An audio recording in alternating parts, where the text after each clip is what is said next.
RS brothers లో ఆషాఢం KG sale మళ్ళీ మొదలైంది. మరెన్నో క్రేజీ ఆఫర్స్ ఖైదీ చేయండి ఆర్ఎస్ బ్రదర్స్.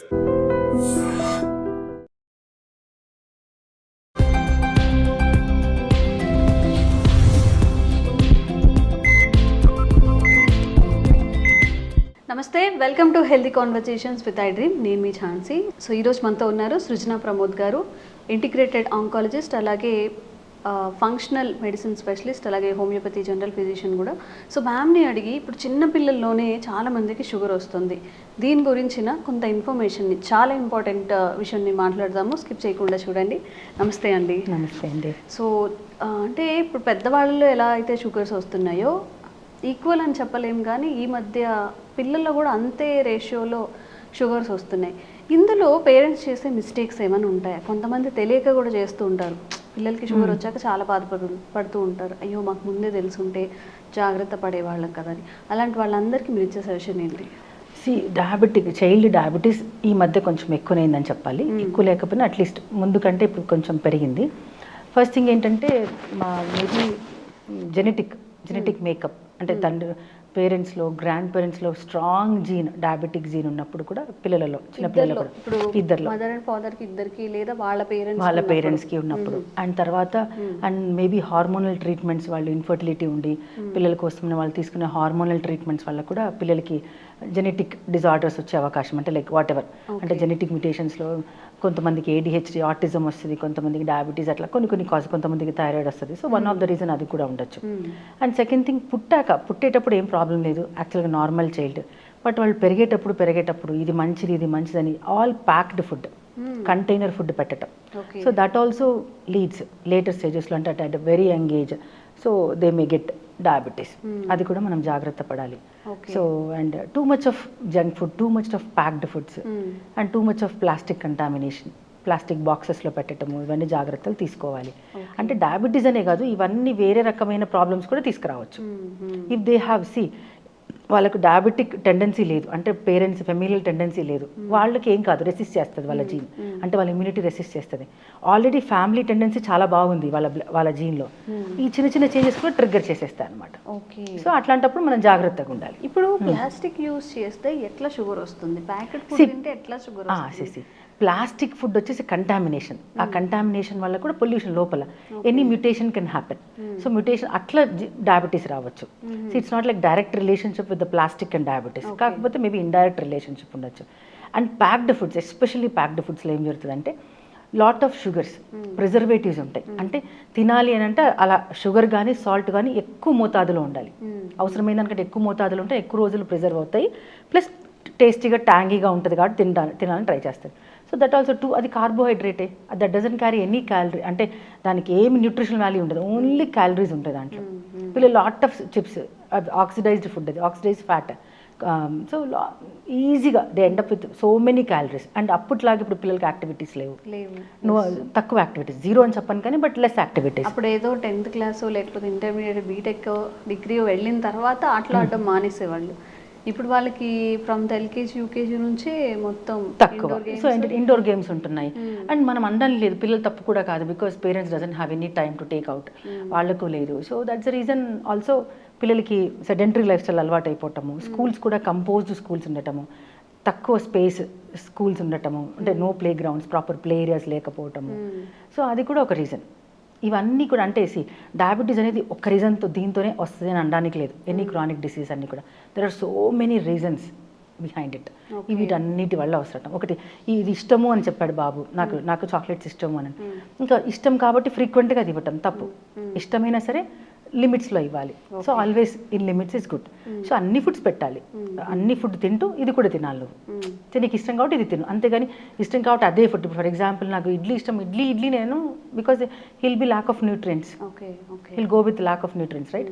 సో అలా కాకుండా బ్యాలెన్స్డ్ డైట్ మెయింటైన్ చేస్తూ వాళ్ళకి ఇష్టమైంది కూడా, వాళ్ళ క్రేవింగ్స్, పిల్లల క్రేవింగ్స్ కూడా మనం ఫుల్ఫిల్ చేయాలి, కానీ in limits.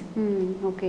So balanced diet అనేది ఇప్పుడు అందరి దగ్గర వింటున్నాము, సమ్ న్యూట్రిషనిస్ట్ అందరూ చెప్తున్నారు. అసలు బ్యాలెన్స్ డైట్ అంటే ఏంటి? మన ప్లేట్లో ఏమి ఉండాలి 1 డేలో? బ్యాలెన్స్డ్ డైట్కి చాలా డెఫినేషన్స్ వస్తాయండి. అంటే ఒక్కొక్కరికి ఒక బ్యాలెన్స్డ్ డైట్ ఉంటుంది. ఫర్ ఎగ్జాంపుల్ మనం డయాబెటీస్ గురించి మాట్లాడుకుంటాం కాబట్టి డయాబెటిక్ సంబంధించిన బ్యాలెన్స్డ్ డైట్ వేరు, నార్మల్ మ్యాన్కి సంబంధించిన బ్యాలెన్స్డ్ డైట్ వేరు, థైరాయిడ్కి బ్యాలెన్స్డ్ డైట్ వేరు, నార్మల్ మ్యాన్కి బ్యాలెన్స్డ్ డైట్ వేరు, ఆటోఇమ్యూన్ డిజార్డర్స్కి బ్యాలెన్స్డ్ డైట్ వేరు. Balance diet have different versions. So ఇప్పుడు మనం డయాబెటీస్ గురించి మాట్లాడుకుంటే diabetes balance because it's huge and humongous topic. So ఇప్పుడు మనం డయాబెటీస్ గురించి మాట్లాడుకుంటే డయాబెటిక్స్ ప్లేట్లో లాట్ ఆఫ్ ఫైబర్ ఉండాలి, ప్రోటీన్ ఉండాలి, అండ్ లాస్ట్ ఆప్షన్ కార్బ్స్ ఉండాలి. అండ్ ఈటింగ్ ప్రాసెస్ కూడా actually there are so many studies where it shows మనం తినే పద్ధతిలో కూడా షుగర్ స్పైక్స్ ఉంటాయి అనమాట. So first we need to have fibre and then we need to have proteins and fats. Last should be carbohydrates. అంటే మనం తినే desserts last ఉండాలి. జనరల్గా మనకి ఏంటంటే ఫస్ట్ ఒక స్వీట్తో స్టార్ట్ చేసి తర్వాత కదా, that's not in scenario. So ఇప్పుడు స్టార్ట్ చేయాల్సిన right eating process, eating scenario ఏంటంటే ఫస్ట్ ఫైబర్ తీసుకోవాలి. అంటే lot of mixed vegetable like ఏమంటాం లైక్ ఆనియన్స్, కీరా, carrots, salads, veg salad, a good bowl of veg salad, it's very good. Added with some peanuts add చేసి crunchy thing కోసం కొన్ని nuts, dry fruits add చేయొచ్చు. ఒక cup of salad తీసుకున్న తర్వాత then go for a protein. అంటే అలా మనం తినలేము నిజానికి, ఫారినర్స్కి పాసిబుల్ అవుతుంది because they eat everything in a different pattern. మన చాట్లోనే లేదు అలాంటిది, ఎందుకంటే మనకి ఎంతసేపు కొంచెం రైస్ పెట్టుకొని కర్రీ. సో దెన్ ఇప్పుడు ఇలా చేయొచ్చు మనం యాడ్ విత్ సంథింగ్. అంటే ఈ సలాడ్ గ్రీన్ సలాడ్లోకి యాడ్ సమ్ ప్రోటీన్ లైక్ ఏంటంటారు boiled chickpeas or lentils, boiled green gram, boiled groundnuts. So ఇవన్నీ added some carbohydrates and proteins అవన్నీ వేసేసుకొని ఈ సలాడ్తో పాటే తినేచ్చు. So fibre and protein have gone. ఇప్పుడు కార్బోహైడ్రేట్ పార్ట్. ఇప్పుడు మనం less rice with lot of curry.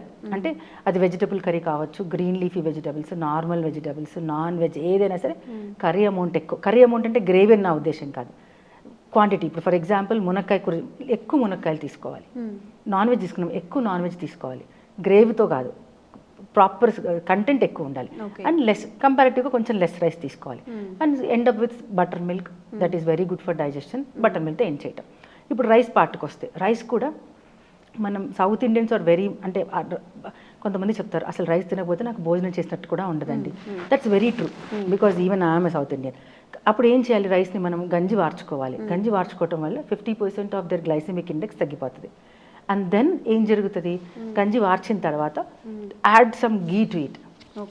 5 ml to 7 ml of ghee adds glycemic ఇండెక్స్ని కంట్రోల్ చేస్తారు. సో రైస్కి మనము గీ యాడ్ చేసుకోవాలి కొంచెము, అండ్ గంజి వార్చేసుకోవాలి. ఇంకా బెస్ట్ ఏంటంటే గంజి వార్చుకోవాలంటున్నారు మ్యామ్. ఇప్పుడు మనం తినేదే పాలిష్డ్ రైస్ కదా, మళ్ళీ అందులో నుంచి మళ్ళీ మనం గంజి వార్చుగా పాలిష్ రైస్లో ఏమి కొంచెం మినిమం పాలిష్ రైస్లోనే వైటమిన్ బి ఉంటుంది because outer layer of the grain contains vitamin B.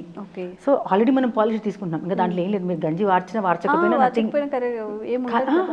Nutrition wise ఏం పెద్ద డిఫరెన్స్ ఉండదు, but starch wise carbohydrate content wise మాత్రం చాలా చేంజ్ వస్తుంది.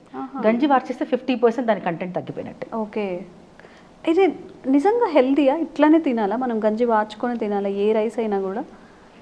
ఫర్ డయాబెటీస్ ఐ సజెస్ట్ గంజి వార్చుకొని తినడం మంచిది. డయాబెటీస్ వాళ్ళు అందరు కూడా ఇప్పుడు అందరి ఫుడ్ హ్యాబిట్స్ అలానే ఉంటున్నాయి కదా. తక్కువ యాక్టివిటీ, లెస్ ఆఫ్ యాక్టివిటీ, అంటే మొటిలిటీ అసలు లేదు, ఫిజికల్ యాక్టివిటీ చాలా తక్కువ until unless we go for outing or hiking వెళ్తే తప్ప. So better it's go for to take less calories from rice. అందరూ గంజి వార్చుకొని తినడమే మంచిది. బట్ ఎవరైనా కానీ ఇప్పుడు మనం కూడా కొంచెం కొంచెం చేంజెస్ చేసుకుంటూ మీరు చెప్పినట్టుగా సలాడ్, తర్వాత ప్రోటీన్, లాస్ట్ లో కొంచెం కార్బోహైడ్రేట్. అన్నం తినలేము అనుకునే వాళ్ళు కొంచెం రైస్ పెట్టుకొని ఈ క్వాంటిటీస్ పెంచుకోవాలి ప్రోటీన్ కానీ. If you start doing like this you love to eat it because ఇలా తినడం వల్ల చాలా తక్కువ క్వాంటిటీ రైస్ తీసుకుంటాము and you will be energetic. ఈ తర్వాత భోజనం చేశాక నిద్ర వచ్చేస్తుంది అన్నంత మత్తు కూడా ఎక్కదు బికాస్ మనం లెస్ కార్బోహైడ్రేట్స్ తీసుకున్నాం కాబట్టి ఇన్సులిన్ స్పైక్ అవ్వదు. సో ఆ మగతగా కూడా ఉండదు, అంటే ఆ స్లగ్గిష్నెస్ కూడా ఉండదు. వన్స్ యూ ఎంజాయ్, అంటే దీని రిజల్ట్స్ ఎంజాయ్ చేశాక you love to eat like this. అవునా? ఓకే. నార్మల్గా కొన్ని రీల్స్ చూస్తుంటే ఇప్పుడు ఈ చైనీస్ ఫుడ్ ఉంటుంది కదా, ఒకటే ప్లేట్లో కొంచెం మీట్, కొంచెం ప్రాన్స్, కొంచెం ఎగ్, కొంచెం వెజిటేబుల్స్ ఇవన్నీ చేసుకుంటూ ఉంటారు. జనరల్గా అయితే ఒక పర్సన్కి లేదా ఒక్కడే ఎప్పుడో చేయడానికి అవుతుంది కానీ ఇంట్లో ఉన్న అందరికీ కూడా ఇట్లా చేయాలంటే మనకి పాసిబుల్ అవ్వదు. ఏదైనా ఆల్టర్నేట్ ఉందా ఇలా ఇట్లా చేసుకోవడానికి?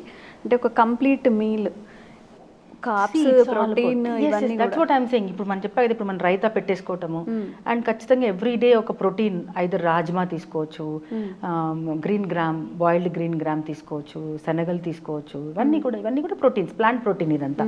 పన్నీర్ తీసుకోవచ్చు. And mushrooms are loaded, it's a very soft protein, easily digestible protein which contains a very good nutrients. Mushrooms are the very super food on the earth అని చెప్పొచ్చు మనం. సో మష్రూమ్స్ తీసుకోవచ్చు అండ్ నాన్ వెజ్ తీసుకోవచ్చు. So ఇవన్నీ అంటే రెగ్యులర్గా మనం we need to have health.